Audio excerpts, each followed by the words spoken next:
in the morning. Alors, dans cette guerre contre le Covid-19, le numérique joue un rôle important.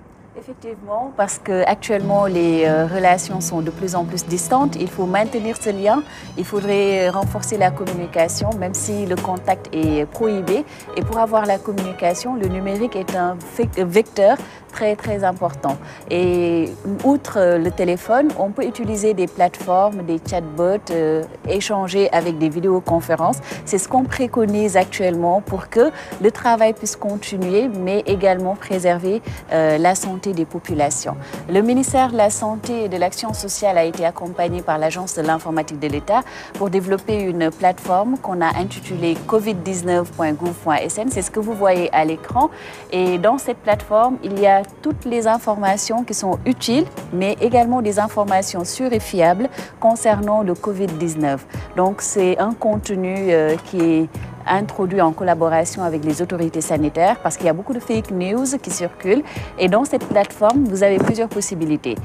Déclarer des infections, c'est-à-dire quand vous constatez qu'il y a un cas d'infection, au lieu d'aller directement à la structure sanitaire au risque de contaminer les personnes, vous pouvez faire la déclaration via cette plateforme. En restant chez vous via cette plateforme, mais aussi utiliser les autres canaux de déclaration qui ont été communiqués par le ministère de la Santé.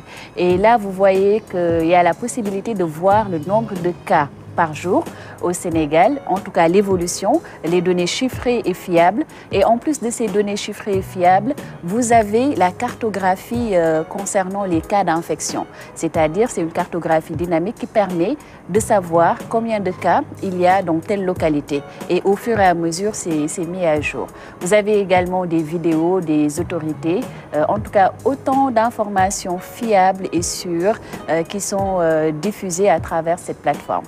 Et là, ce que vous voyez à l'écran, c'est le chatbot qui est Docteur Covid. Donc, le chatbot est accessible par WhatsApp au numéro 76 600 05 26.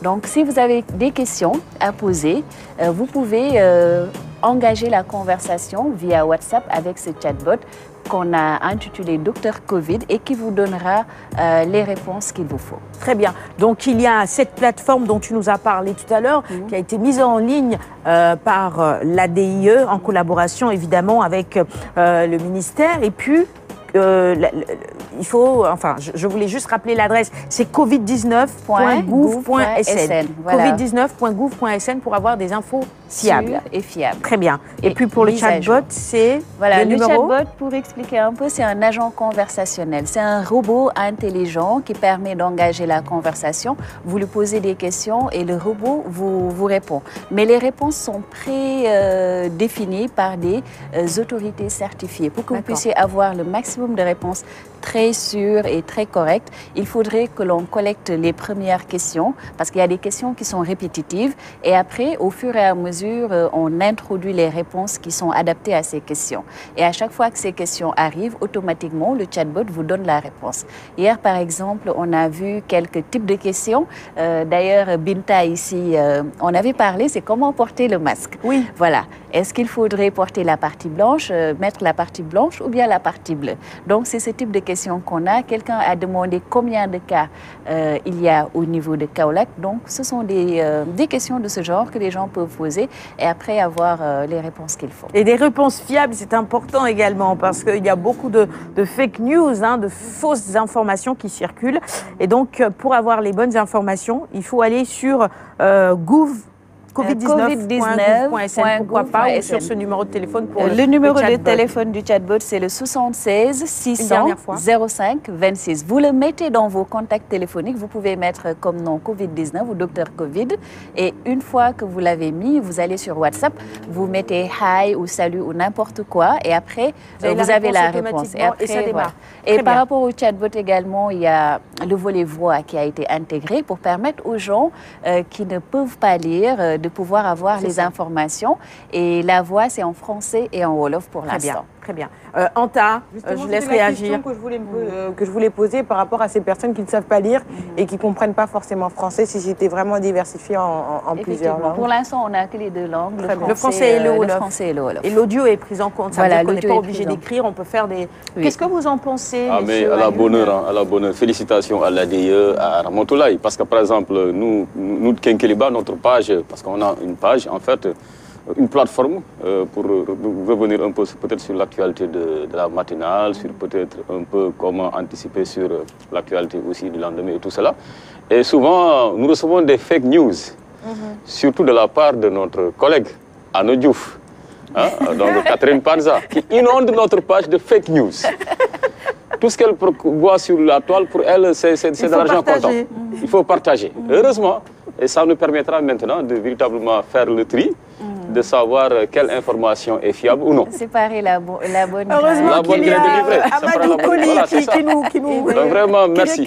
Merci Mariam Ramatoulaye. Merci Ramatoulaye. Enfin, on a la solution à nos problèmes. Oui. Voilà. Professeur, qu'est-ce que vous en pensez? Je pense que c'est une très bonne initiative. Le plus important, c'est d'informer et d'informer juste et vrai. Et vrai. Et pour ceci va favoriser à instaurer un climat de sérénité et que tout le monde se rende compte de l'importance d'avoir la bonne information et la bonne nouvelle. Absolument. Et je pense que des initiatives comme ça sont à saluer. Et nous savons maintenant, avec le développement des nouvelles technologies, il faut que les gens sachent où trouver la bonne information pour ne pas tomber dans les histoires de fake news qui ne font que renforcer la panique, alors que nous sommes dans une situation assez particulière.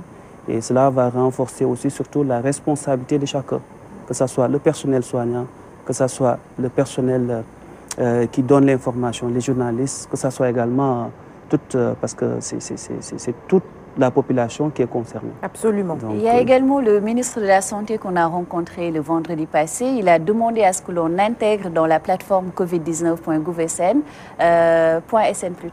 un volet concernant la retransmission en direct des séminaires que le ministère de la Santé prévoit de faire. C'est-à-dire que le ministère de la Santé a prévu à partir de cette semaine d'inviter des spécialistes qui vont faire des vidéos et expliquer en direct aux populations des choses assez précises concernant cette maladie. Donc, une fois que les live vidéos commencent, les gens peuvent regarder à travers la plateforme et éventuellement poser des questions auxquelles le spécialiste du jour invité pourra répondre. Très bien. Il y a aussi le dispositif de vidéoconférence qui intéresse particulièrement le ministre de la Santé. Vous savez que dans les hôpitaux, il y a l'intranet administratif qui est déjà là.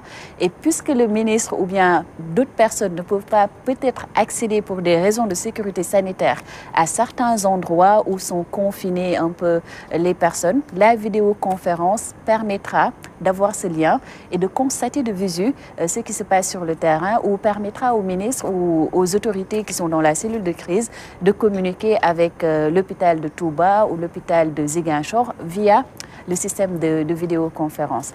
Il y a également le dispositif qui va être déployé pour les structures qui sont impliquées dans la gestion de cette pandémie, parce que ce n'est pas que le ministère de la Santé, il y a d'autres ministères comme le ministère de l'Intérieur, le ministère des Infrastructures, pour permettre d'échanger, voilà, de communiquer en tout cas à temps plein pour pouvoir venir à bout de cette pandémie.